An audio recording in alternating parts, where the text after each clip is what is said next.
Hi every one, എല്ലാവർക്കും ഈ സെഷനിലേക്ക് ഹൃദ്യമായ സ്വാഗതം. Yes, learn English through news പേപ്പറിൻ്റെ 22ാമത്തെ അധ്യായമാണ്. ലേൺ ഇംഗ്ലീഷ് ത്രൂ ന്യൂസ് പേപ്പറിൻ്റെ 22ാമത്തെ അധ്യായമാണ്. ഇന്ന് നമ്മൾ ഡിസ്കസ് ചെയ്യുന്ന ന്യൂസ് ഈ മാരിടൈം ആയി റിലേറ്റഡ് ആയിട്ടുള്ള ഒരു ന്യൂസാണ്. ഇവിടെ നമുക്ക് കുറച്ച് വ്യത്യസ്തമായിട്ടുള്ള വൊക്കാബുലറികൾ പഠിക്കേണ്ടതുണ്ട്. Maldives imposes hefty fine on TN fishing boat. ഇതാണ് നമ്മുടെ ഇന്നത്തെ വാർത്ത. നമുക്ക് ഈ വാർത്തയെ സൂം ചെയ്തുകൊണ്ട് ഒന്ന് വായിക്കാം. Maldives imposes hefty fine. Maldives imposes hefty fine on TN fishing boat. Tamil Nadu fishing ബോട്ടിന്, ഫിഷിംഗ് ബോട്ട് എന്ന് പറഞ്ഞാൽ മത്സ്യബന്ധത്തിന് ഉപയോഗിക്കുന്ന ബോട്ടാണ് ഫിഷിംഗ് ബോട്ട്. അപ്പോൾ തമിഴ്നാട് ഫിഷിംഗ് ബോട്ടിന് മാലദ്വീപ്സ് ഹെഫ്റ്റി ഫൈൻ ഇമ്പോസ് ചെയ്യുന്നു. അപ്പോൾ ആദ്യം നമ്മൾ വാട്ട് ഈസ് ഇമ്പോസ് എന്ന് പറഞ്ഞു കഴിഞ്ഞാൽ ചുമത്തുക എന്നാണ്. ഇമ്പോസ് ചുമത്തുക. എന്താ ചുമത്തിയത്? ഹെഫ്റ്റി ഫൈൻ, വലിയ തരത്തിലുള്ള ഫൈനാണ് ചുമത്തിയത്. കനത്ത, ഹെഫ്റ്റി മീൻസ് കനത്ത, ഗണ്യമായ, ഇത് സംഖ്യയുമായി ബന്ധപ്പെട്ടാണ് ഈ പറയുന്ന വേർഡ് യൂസ് ചെയ്യുക. ഹെഫ്റ്റി എന്ന് പറഞ്ഞാൽ വലിയ സംഖ്യനെയാണ് നമ്മൾ ഹെഫ്റ്റി എന്ന് പറയുന്ന വേർഡ് യൂസ് ചെയ്തിട്ട് പറയാറുള്ളത്. ഓക്കെ, അപ്പോൾ ഈ ഒരു ഹെഡ്ലൈനിൽ നിന്ന് നമുക്ക് എന്തൊക്കെ മനസ്സിലായി? രണ്ട് പ്രധാനപ്പെട്ട വൊക്കാബുലറി കിട്ടി. ഒന്ന് ഹെഫ്റ്റി, ഒന്ന് ഇമ്പോസ്. ഇമ്പോസ് മീൻസ് ചുമത്തുക. ഹെഫ്റ്റി എന്ന് പറഞ്ഞാൽ വലിയ രൂപത്തിലുള്ള വലിയ തുകയാണ് നമ്മൾ ഹെഫ്റ്റി എന്ന് പറയാറുള്ളത്. ഇനി നമ്മളിതിൻ്റെ വാർത്തയുടെ ഉൾഭാഗത്തേക്ക് നമ്മൾ കിടക്കുകയാണ്. നമ്മളിപ്പോൾ നേരത്തെ ഹെഡ്ലൈൻ കണ്ടു, വാർത്തയുടെ ഉൾഭാഗത്തേക്ക് വരാം. എന്താണ് ഈ വാർത്തയിൽ പറയുന്നത്? ഇത് ഡെക്കാൻ ക്രോണിക്കിളിൽ വന്നിട്ടുള്ള ഒരു ന്യൂസാണ്. Okay, a Maldivian court has imposed, Maldivian കോടതി ഹാസ് ഇമ്പോസ്ഡ്, ചുമത്തി, എ ഫൈൻ, എന്ത്, പിഴ, ഓഫ് Rs 2.27 crore, 2.27 കോടി, അതായത് 42 lakh റൂഫിയ എന്ന് പറയുന്ന മാലദ്വീപിൻ്റെ കറൻസിയാണ്. മാലദ്വീപിയൻ കറൻസി പ്രകാരം 42 ലക്ഷം റൂഫിയ പിഴ ചുമത്തി. എന്തിനാണ്? Four the release of the Thoothukudi based deep see tuna liner എന്ന് പറഞ്ഞു കഴിഞ്ഞാൽ ഒരു തരം കപ്പലാണ്. ഓക്കെ, മത്സ്യബന്ധനത്തിനോ അല്ലെങ്കിൽ മറ്റ് സൈന്യത്തെ കൊണ്ടുപോകാനൊക്കെ യൂസ് ചെയ്യുന്ന ഒരു തരം കപ്പലിനെയാണ് നമ്മൾ ലൈനർ എന്ന് പറയുന്നത്. അപ്പോൾ ആ കപ്പൽ ഏതാണ്? അവിടെ തൂത്തുക്കുടി ബേസ് ചെയ്തിട്ടുള്ള ഡീപ് സീ ടൂണ എന്ന് പറയുന്ന ലൈനറാണ്, കപ്പലാണ്. ഡീറ്റെയിൻഡ്, അവയെ എന്ത് ചെയ്തു? പിടിച്ചു വെച്ചു. ഡീറ്റെയിൻ മീൻസ് എന്താ? പിടിച്ചു വെക്കുന്നതിനാണ് നമ്മൾ ഡീറ്റെയിൻ എന്ന് പറയാം, തടഞ്ഞു വെക്കുക. ഓക്കെ, തടഞ്ഞു വെച്ചിരിക്കുകയാണ്. അതിൻ്റെ റിലീസിങ്ങിന് വേണ്ടിയിട്ട്, അത് റിലീസ് ചെയ്യാൻ വേണ്ടിയിട്ടാണ് 42 ലക്ഷം റൂഫി അല്ലെങ്കിൽ 2.27 ഫൈൻ ചുമത്തിയിട്ടുള്ളത്. ആര്? മാലദ്വീപ്സ്, അല്ലേ? Okay, along with 12 fisherman. ആ ബോട്ട് മാത്രമാണോ? അല്ല, 12 ഫിഷർമെനുണ്ട്, മത്സ്യത്തൊഴിലാളികളുണ്ട്. മത്സ്യം പിടിക്കുന്ന ആളുകൾ തന്നെ ഫിഷർമെൻ എന്ന് പറയുക. Okay, for entering the territorial waters of Maldives. മാലദ്വീപ്സിൻ്റെ ടെറിട്ടോറിയൽ വാട്ടേഴ്സിലേക്ക് പ്രവേശിച്ചതിനാണ് ഈ പറഞ്ഞ പിഴ നൽകിയിട്ടുള്ള, ചുമത്തുന്നത്, ഇമ്പോസ് ചെയ്യുന്നത്. അപ്പോൾ എന്താ ഈ ടെറിട്ടോറിയൽ വാട്ടേഴ്സ് എന്ന് പറഞ്ഞാൽ? ഒന്നുമില്ല, ഒരു രാജ്യത്തിൻ്റെ കീഴിലുള്ള അവരുടെ പരിധിയിൽ, അവരുടെ ടെറിട്ടറിയുടെ പരിധിയിൽ വരുന്ന കടൽ, സമുദ്രഭാഗത്തെയാണ് നമ്മൾ ടെറിട്ടോറിയൽ വാട്ടേഴ്സ്. ഇതൊരു ടെക്നിക്കൽ വേർഡാണ്. Territorial waters refers to the sea area near a country's ഷോസ് അണ്ടർ ഇറ്റ്സ് ലീഗൽ കൺട്രോൾ. ഒരു കൺട്രിയുടെ ലീഗൽ കൺട്രോളിലുള്ള കടലിൻ്റെ ഭാഗത്തെയാണ് നമ്മൾ എന്ത് പറയുന്നത്? ടെറിട്ടോറിയൽ വാട്ടേഴ്സ് എന്ന് പറയുന്നത്. Okay, 12 fishermen from Tharuvaikulam coastal village. അപ്പോൾ തീരഗ്രാമത്തെയാണ് ഈ കോസ്റ്റൽ വില്ലേജ് എന്ന് പറയുന്നത്, തീരപ്രദേശവുമായി ബന്ധപ്പെട്ടുള്ള. ഇൻ തൂത്തുക്കുടിയിലെ ഈ പറയുന്ന തരുവൈക്കുളം എന്ന് പറയുന്ന ഗ്രാമത്തിലുള്ള ഫിഷർമെനാണ്. അത് തൂത്തുക്കുടി ജില്ലയിലാണ് സ്ഥിതി ചെയ്യുന്നത്. അവരെ അറസ്റ്റ് ചെയ്തു എലോങ് വിത്ത് ദെയർ ബോട്ട്, അവരുടെ ബോട്ടിനൊപ്പം ഓൺ October 24. ഒക്ടോബർ 24 അവരുടെ ബോട്ടിനൊപ്പം അവർ അറസ്റ്റ് ചെയ്തു. While returning after fishing by the Maldivian coast guard on charge of illegal entry. അതായത് അവർ മാലദ്വീപിയൻ കോസ്റ്റ് ഗാർഡ് അല്ലെങ്കിൽ ആ ഭാഗത്ത് നിന്ന് അവരുടെ കൺട്രോളുള്ള ഈ പറയുന്ന ടെറിറ്ററിയിൽ നിന്ന് അവർ ഫിഷിംഗ് കഴിഞ്ഞ് തിരിച്ചു വരികയായിരുന്നു. ആ സമയത്താണ് ഇവർ അറസ്റ്റ് ചെയ്തത്. ആരവർ അറസ്റ്റ് ചെയ്തത്?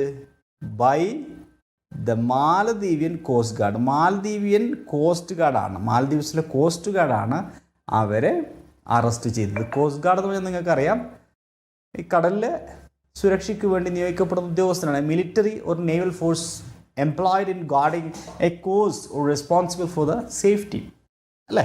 കടലിൻ്റെ യാത്രക്കാരുടെ സുരക്ഷയ്ക്ക് വേണ്ടി അതത് രാജ്യങ്ങൾ അവരുടെ ടെറിട്ടറിയിൽ പോസ്റ്റ് ചെയ്യുന്ന ഉദ്യോഗസ്ഥരാണ് കോസ്റ്റ് ഗാർഡ്സ്. അപ്പോൾ ഇവിടെ കോസ്റ്റ് ഗാർഡുകൾ, മാലദ്വീപിയൻ കോസ്റ്റ് ഗാർഡ്സ് ആണ് അവരെ അറസ്റ്റ് ചെയ്തത്. ഓൺ ചാർജ്, എന്തിൻ്റെ പേരിൽ?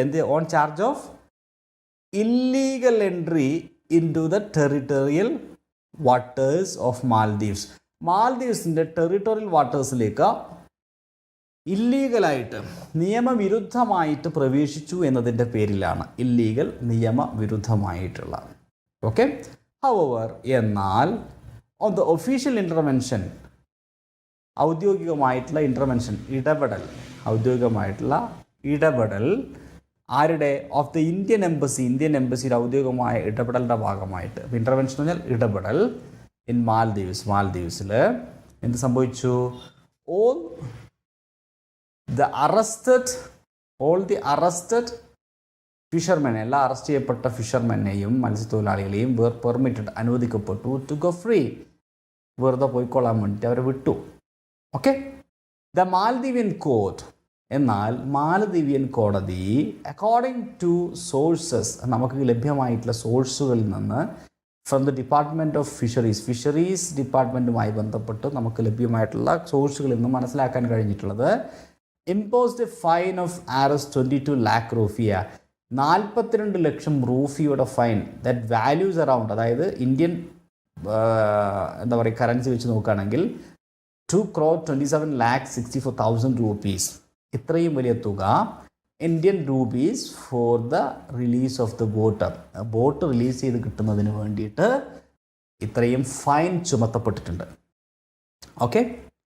As the fine is very hefty, ഈ ഫൈൻ വളരെ വലിയ ഹെഫ്റ്റി ആയതുകൊണ്ട്, നമ്മൾ നേരത്തെ പഠിച്ചു അല്ലേ, വലിയ തുകയായതുകൊണ്ട് തന്നെ, and could not be paid, അവർക്കത് പേ ചെയ്യാൻ പറ്റിയില്ല ബൈ ദ ഫിഷർമെൻ, ഈ മത്സ്യത്തൊഴിലാളികൾക്ക്. The 12 men though allowed to go out remained in Maldives. അതുകൊണ്ട് തന്നെ ഈ പണം അടയ്ക്കാൻ കഴിയാത്തതുകൊണ്ട്, അവർക്ക് പോകാൻ അവർ അനുവദിക്കപ്പെട്ടെങ്കിൽ കൂടിയും ഈ ഫൈൻ അവർക്ക് പേ ചെയ്യാൻ പറ്റാത്തതുകൊണ്ട് അവർ അവിടെ തന്നെ റിമെയിൻ ചെയ്യേണ്ടി വന്നു, അവിടെ തന്നെ തങ്ങേണ്ടി വന്നു. അവർക്ക് ഇന്ത്യയിലേക്ക് വരാൻ പറ്റാത്ത അവസ്ഥയിലാണുള്ളത്, കാരണം ഇത്രയും ഫൈൻ അവർ അടയ്ക്കേണ്ടതുണ്ട്. ഓക്കെ. ഇനി നമുക്ക് അടുത്ത പാരഗ്രാഫിലേക്ക് പോവാം. ദ ബോട്ട് ഓണർ, ബോട്ടിൻ്റെ ഉടമസ്ഥൻ മിഖായൽ പഖ്യരാജ്, അദ്ദേഹം വെൻറ്റ് ടു ദ മാൽദീവ്സിലേക്ക് പോയി, along with some fisherman association leaders, ഏതാനും മത്സ്യത്തൊഴിലാളികളുമായി ബന്ധപ്പെട്ട് അവരുടെ സംഘടനയുടെ നേതാക്കളുമായിട്ട് ഇദ്ദേഹം മാൽദീവിലേക്ക് പോയി. ഫ്രം തൂത്ത്കുടിയിൽ നിന്ന് എ കപ്പിൾ ഓഫ് ഡേയ്സേക്കോ, ഏതാനും ദിവസങ്ങൾക്ക് മുമ്പ്. കപ്പിൾ ഓഫ് ഡേയ്സ് എന്ന് പറഞ്ഞാൽ ഏതാനും ദിവസങ്ങൾ, കപ്പിൾ ഓഫ് ഡേയ്സ് ഏതാനും ദിവസങ്ങൾ. അപ്പോൾ കപ്പിൾ ഓഫ് ഡേയ്സ് എഴുതി വയ്ക്കുക. കപ്പിൾ ഓഫ് ഡേയ്സ് എന്ന് പറഞ്ഞാൽ ഏതാനും ദിവസങ്ങൾ. ഓക്കെ. അതിപ്പോൾ എ കപ്പിൾ ഓഫ് അവേഴ്സ് എന്ന് പറഞ്ഞാൽ ഏതാനും മണിക്കൂറുകൾക്കുള്ളിൽ, അല്ലേ, ഏതാനും മണിക്കൂറുകൾ. അപ്പോൾ a couple of days ago on the instruction of the Indian embassy in മാൽദീവ്സിലെ ഇന്ത്യൻ എംബസിയുടെ നിർദ്ദേശപ്രകാരം ഇവർ ഫിഷർമെൻസിൻ്റെ ലീഡേഴ്സുമായിട്ട് അങ്ങോട്ട് പോയി. Has reportedly made an appeal, അവരെന്നിട്ട് അവിടെ ഒരു അപ്പീൽ കൊടുത്തു, ഒരു അപേക്ഷ കൊടുത്തു. എന്തിനു വേണ്ടിയിട്ട്? Indian government to talk with the Maldivian administration to waive the fine. ഈ ഫൈൻ വെയ്വ് ചെയ്യുന്നതിന് വേണ്ടിയിട്ട് ഇന്ത്യൻ ഗവൺമെൻറ് അവരുമായിട്ട് സംസാരിക്കണം. വെയ്വ് എന്ന് പറഞ്ഞു കഴിഞ്ഞാൽ, ഇവിടെ ഐ ഉണ്ട് കേട്ടോ, വെയ്വ് സ്പെല്ലിങ് WAIVE, പിഴ ഒഴിവാക്കുന്നതിനെയാണ് വെയ്വ് എന്ന് പറയുന്നത്. അപ്പോൾ അത് ഒഴിവാക്കുന്നതിന് വേണ്ടിയിട്ട് ഇന്ത്യൻ ഗവൺമെൻറ് മാൽദീവിയൻ അഡ്മിനിസ്ട്രേഷനായിട്ട് സംസാരിക്കണമെന്ന് അതിനുവേണ്ടി ഒരു അപ്പീൽ കൊടുത്തു. എന്തിനു വേണ്ടിയിട്ട്? To waive the fine of the safe return waive the fine fine ഒഴിവാക്കി കൊടുക്കണം, പിഴ ഒഴിവാക്കി കിടണം. അങ്ങനെ മാത്രമേ അവർക്ക് സേഫായിട്ട് തിരിച്ചു വരാൻ പറ്റുള്ളൂ. Of the boat which is his sole livelihood. ഈ പറയുന്ന ബോട്ട് അദ്ദേഹത്തിൻ്റെ സോൾ ലിവ്ലിഹുഡാണ്. What is sole livelihood? Sole livelihood എന്ന് പറഞ്ഞു കഴിഞ്ഞാൽ ഏക ഉപജീവന മാർഗം. സോൾ ലൈവ്ലിഹുഡ് ലിവ്ലി അല്ല ലൈവ്ലി.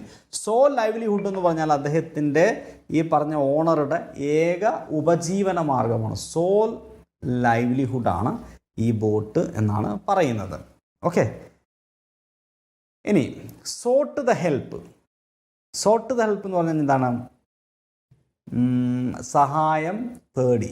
ഓക്കെ, സഹായം തേടി അതിവിടെ വരുന്നുണ്ട്, അപ്പോൾ നോക്കാം. യെസ്, എവിടെയാണ്?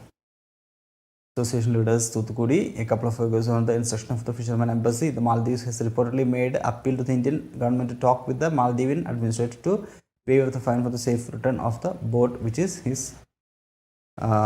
sole livelihood. Okay. അപ്പോൾ ഇവിടെ ഹൈലൈറ്റ് ചെയ്തിട്ടുള്ള ഭാഗം നമുക്ക് നോക്കാം. Arrested fishermen were permitted to go free on the intervention of the Indian embassy in Maldives. നമ്മൾ നേരത്തെ പറഞ്ഞു, ന്യൂസിനകത്ത് നമ്മൾ വായിച്ച കാര്യങ്ങൾ തന്നെയാണ്. അവരെ പോകാൻ അനുവദിക്കപ്പെട്ടു അല്ലേ? ആരുടെ ഇടപെടലുമായത്? Intervention of the Indian embassy മാൽദീവ്സിലെ ഇന്ത്യൻ എംബസിയുടെ ഇടപെടലിൻ്റെ ഭാഗമായിട്ട്.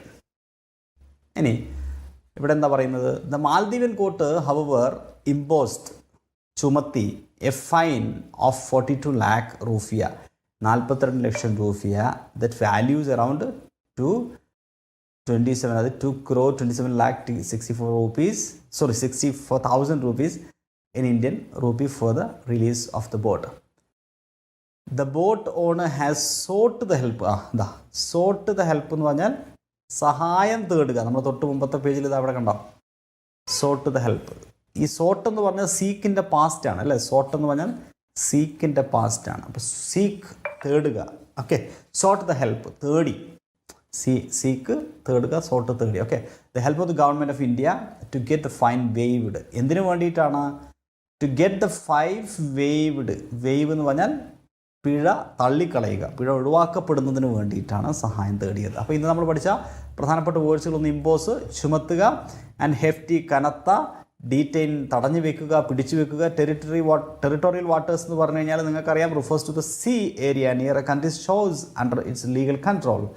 ഇനി കോസ്റ്റ് ഗാർഡ് എന്ന് പറഞ്ഞു കഴിഞ്ഞാൽ അവിടെ സുരക്ഷയ്ക്ക് വേണ്ടിയിട്ട് സീയിൽ നിയോഗിക്കപ്പെടുന്ന ഉദ്യോഗസ്ഥരാണ്. Military or naval forces employed in guarding a coast or responsible for the safety. Intervention ഇടപെടൽ. വേവ് പിഴ ഈടാക്കുക. വേവിൻ്റെ സ്പെല്ലിംഗ് WAIVE ആണ്, ഒഴിവാക്കുക. സോൾ ലൈവ്ലിഹുഡ് ഏക ഉപജീവന മാർഗം. സോട്ട് ദ ഹെൽപ്പ് സഹായം തേടി. ഇത്രയാണ് നമുക്കിവിടെ പഠിക്കാനുള്ളത്. So I think it's time to wind up the session right now. So I wish all of you